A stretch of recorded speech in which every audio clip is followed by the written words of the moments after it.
Hi and welcome to the Indulge podcast with me, Roma Laishram. And like every week, I'm in conversation with someone super interesting. This week, I cannot believe it myself, but I am finally in conversation with the one and only DSP, Devi Sri Prasad.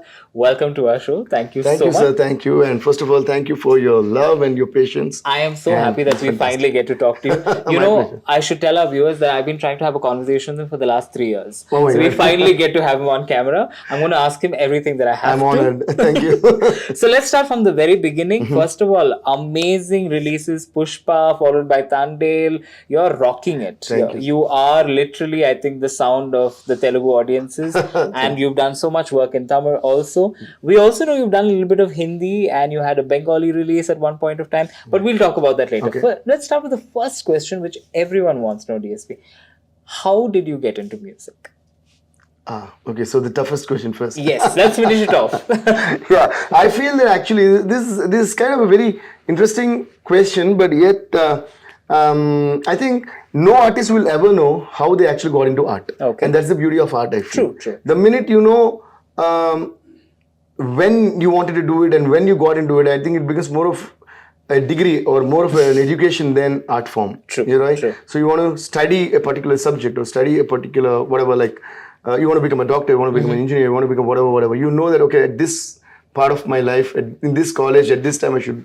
But I think for art, like be it for a painter or a musician, singer, you never know when you're going to become one. True. And sometimes you don't even know that it's in you till you realize it by accident also. And sometimes by passion. And I think from the time I was born, I think I always felt that I was born to be a musician. That's it. So, but though I did my schooling well, I studied well, I was in sports, and I'm not showing off, but I just want to tell you. But Please still, show off. Please show off. Yeah, I know. Like how I'm showing off my jacket and you're showing off your beautiful kurta. Yeah. So, like what I'm trying to say is, people say if you're bad at something, then maybe you're good at something else. Absolutely. But sometimes it is not necessary because I was kind of good at everything I was doing. Like I was the class topper in all my classes. I was a school topper. I was the best outgoing student. Then I was in sports. I was the district level sports champion, athlete, and all that.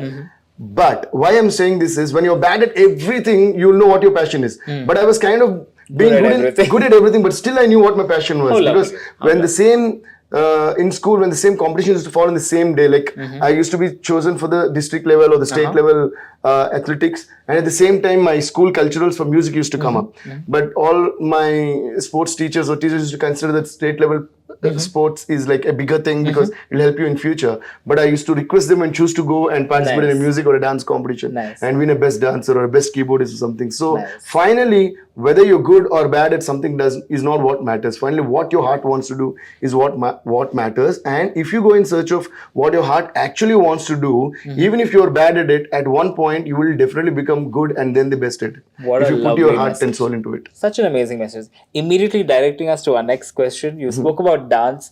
I've heard that you've been choreographing some songs recently, which very few people know about. Tell us about that. I mean, you just said I'm a jack of all trades and I'm really Master good. of none. Yeah, that is also there. You can No, I think you're a master of music I'm also. not. Actually, nobody in this world, I think except very few legends or maybe, at least me, I'm not a master of anything. That's very humble of you. And no, it's the truth actually. Okay. So there's nothing to hide about it. I'm definitely not the master of anything that I'm doing.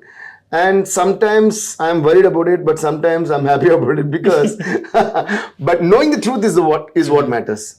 You not being a master of something, but thinking that you're a master of it is dangerous. Very true. But you not being a master of something and knowing that you're not a master of it is quite enjoyable. Because you keep striving to be better. Exactly. Yeah. And you're bang on point because there's so much more to explore and there's some kind of creative fear inside you, which once Kamal Hassan sir said when I said he gave me a very complicated situation, the song that was shot in reverse in a Tamil film called Manmada Number. When I said, sir, this is sort of, so I'm like, after the song was okay, at one point I told him, sir, he was praising me, like he really hugged me for that. Then I said, I was kind of quite scared in the beginning. You know what? The beautiful message he said, and the bayam appudiye irukuttom. And the bayam da ungalayum ennayum kaapathudu, he said. So beautiful. So that's what I say, when you know that you're not a master of something, and the fear is nothing but, they say, like we have bhakti towards the devotion towards our job is what is creative fear, is what I feel. Super. So the fear also includes, any mistake that I do should not account to my guru. Fabulous. So I'm responsible to what he taught me. I'm responsible to how my parents brought me up, and I'm responsible to what my friends trusted me and what my siblings, my brothers, sisters trusted me. So I think if that consciousness is there in your mind, I think you won't go wrong. Even if you go wrong, you will find a way to come out of it. That's more important. You've given me so much more than I asked. Thank you so much. But I didn't answer what you asked for. Yeah, but so how did that happen? Sometimes answering the question is not that important. Saying You've something actually is more given important. me the answer, so no problem. So the thing is, I used to dance a lot. I dance a lot, and down south, at least in the Telugu and Tamil, everybody knows me as a... I think the entire south people, they know me by my shows and the way I dance and sing together, and that's what I'm known for. Most of the songs when we compose, because I grew up watching Michael Jackson. Then you know what will happen to anybody. Happen to anybody who is watching Michael Jackson. So I always wanted to be on stage singing and dancing and jumping around. So when I make a song, I kind of have the whole visual in my head building up, like I imagine something. So my directors like Sukumar sir, Trivikram sir, Hari Shankar sir, Koratal Shiva sir, everybody, they ask me like, okay, what did you imagine in your head? What did you imagine? So I keep coming out with some crazy ideas, and they include me in the discussions with the choreographer and all that. Then the choreographers call me. So that's how everything started. So in one film called Kumari 21F, there was a song called Bang Bang Bang Bang Bang Bang Bang Call. True. So that went viral. So when I explained how that song should be shot, then Sukumar sir said, so many times you're explaining this, but when we shoot, something is changing. This time I want you to shoot it. Fabulous. And Ratnavel sir, who is the topmost cameraman in India, one of the topmost cameramen in India, he and Sukumar sir made it a point to take me all the way to Thailand, make me sure. So I directed, choreographed, wrote, composed, sang, and edited the song too. Super. I'm sure most of our audience didn't know about this. I'm so happy we spoke about it. Thank you so much. My next question is, of course, you have been excelling in Tamil and Telugu, and I know you're someone who's very, very open to linguistic experimentation. How did this love for language happen? And I know you're also experimenting with Hindi music. Yeah. Oh, thanks for asking that question. So I would love to credit all this applause to my mother, my mom, Siromani Garu, because I love languages. I think maybe because of her, because she, as a kid, she used to teach me to write Telugu and all this stuff. So we Telugu at home. So, but I was brought up in Chennai. So when she put me in school, so of course, obviously, it's an English medium school, right? So generally, all my friends' parents, they used to think that if they are Telugu, they used to take the second language as Telugu. True. Tamil, second language is Tamil, because they can score more. But my mom was so practical, and she was very smart that scoring is not very, more than scoring, knowing a language is more important. Beautiful. So she thought, Telugu to, she will teach me at home. And we speak at home anyways. And then Tamil too, I was being brought up in Chennai, so I will obviously have all Tamil friends, and so that's why I even write songs in Tamil now. So then English, anyways, it will happen in school. So she put me in Hindi, second language. Nice. Otherwise, for Chennai, Hindi is quite alien. Tough, yeah. So not many people speak Hindi in Chennai, unlike Bangalore or Hyderabad, right? True. So, but that ground level arrangement that she did, the foundation that she put for me, is the success of Pushpa music or Pushpa 2 music. So I would like to give all that, because I always feel that lyrics are the most important part of any song, and they become the expression. So if you do not know the language, you won't be able to freeze the lyrics, which ultimately are vibing with the audience or no.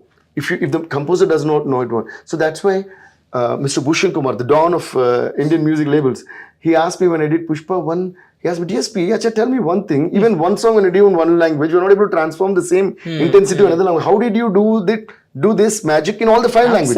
Absolutely. So then I said, sir, because I know Telugu, Tamil, Hindi and English, I speak and I read and write all these 4 languages with the same speed. So I can read what the Hindi lyricists were. So that really helped me a lot.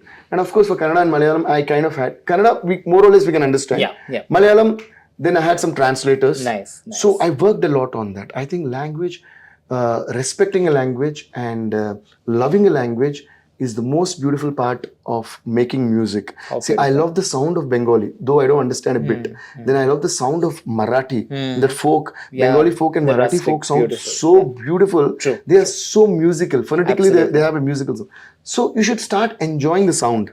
And you should start learning as many languages as possible. Lovely. Is what I feel. Though it's a tough game, but it's enjoyable. What a wonderful So that really helped me a lot.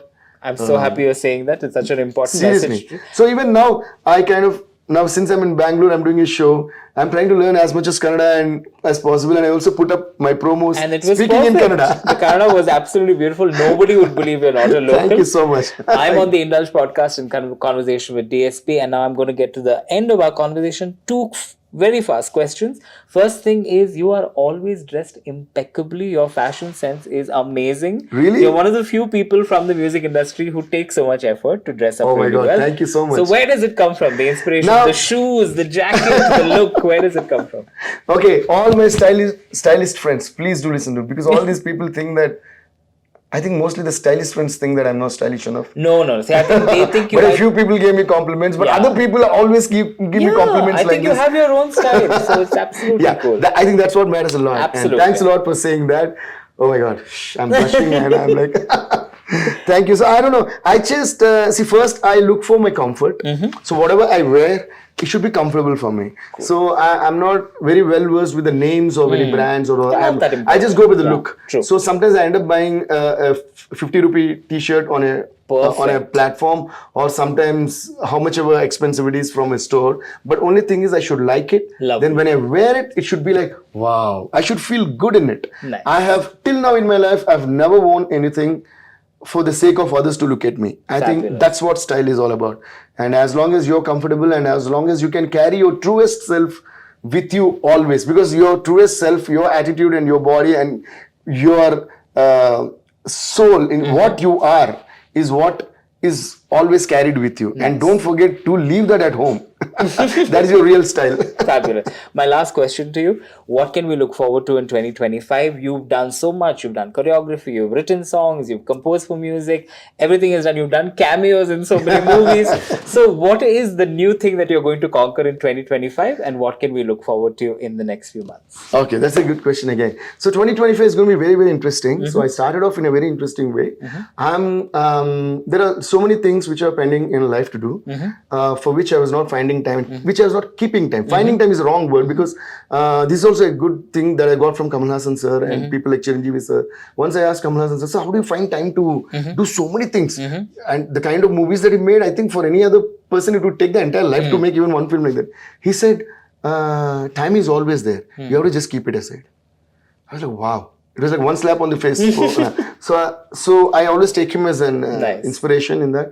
And also Chiranjeevi sir and all who are very punctual and all that. True. So I'm trying to make time for so many things. And of course, in Jan, on 15th Jan, on the birthday of Saint Tyagaraja, Swami Tyagaraja. So from childhood, my guru, Mandolin Srinivas ji is my guru. So I learned mandolin actually. Lovely. But since I was in school, he was wanting me to play at Tiruvayar, because he always used to say I'm blessed with good grip on the instrument. But that never happened because school examinations and this and all that. So then I became a music composer even before I finished my school. So ever since then I never got time to do that. So I don't know why suddenly when 2025 started, I thought, okay, now let me make a list of what are all pending. And on the list, topmost list, this one came up, and I called my Guru's brother, Mr. Rajesh, and he said, let's do this. And he came. We took time to learn again. After so many years, I took my instrument, the same instrument when I was a kid, which was given to me by my Anna Mansion. I practiced wherever I went. I carried the instrument. Here in the flight, in the car, I was practicing. Then on 15th Jan, I went to Tiruvayar and I performed a classical concert along with my friend. So the year started very well. Yeah, so I started. So why I'm telling this is, please resume all the leftover dreams, because the joy that those things give is unparalleled to any other thing. So then we are coming up now with huge music videos this year. Oh, nice. Big ones, pan-India music videos, Hindi, Tamil, Telugu and all languages, Kannada, Malayalam. And then, of course, a lot of people have been approaching me to feature me in movies, to act in movies, which I never considered before. But after the lockdown, a lot of my attitude, like a lot of my thinking towards life also changed. So it's one life, and God has given us so many blessings. And if people feel that, why not? So I kind of got open to that idea. So, but even when I was saying no, a lot of people are still telling me scripts and producers sending me scripts. But now I started listening to. So if anything really works, then maybe the music video. Are we going to have a DSP movie with you as the lead? Wow, okay. Nice. I'm very I never happy. talk so openly about it, but nowadays I feel that You should whatever do you it. want to do, you should talk about it. Absolutely. Then you make sure you do it. If So- you say it, it will happen. Exactly. So, and amazing. manifestation, though from my childhood, this has really proved time and again, though I didn't know the word manifestation at that time. So whatever I imagined and whatever I wanted, whatever I wished for, every time in my life, it happened exactly. Sometimes it happened so that, like, if I'm really wanting something for a show or a concert or something else, even something that was not there, it then finally appeared in front of my eyes. I don't know Nice, how. nice. I think the stronger your manifestation is and the more genuine your manifestation is, I think when you're so true and so involved in it, so indulged in it, so I think then it really happens. Fabulous. On that wonderful note, we come to the end of this conversation, but I'm not going to let you go without you singing your favorite current song for our viewers and our Okay. listeners. Just 2-3 lines of your favorite current song. Okay, so let me sing. Okay, since Bangalore is also very well versed with Hindi, Yes, yes. to keep it Pan-Indian. yeah, pan-Indian, I'll sing it in Hindi. तेरी झलक अशरफी श्रीवल्ली नैनामदक बर्फी तेरी झलक अशरफी श्रीवल्ली बातें करे दो हरफी. Fabulous. Thank you so much. Thank you, Such sir. a Thank you, thank pleasure. you. Yeah, We've been in conversation with the one and only DSP, and that brings us to the end of this wonderful conversation. Thank you so much for tuning into the Indulge podcast.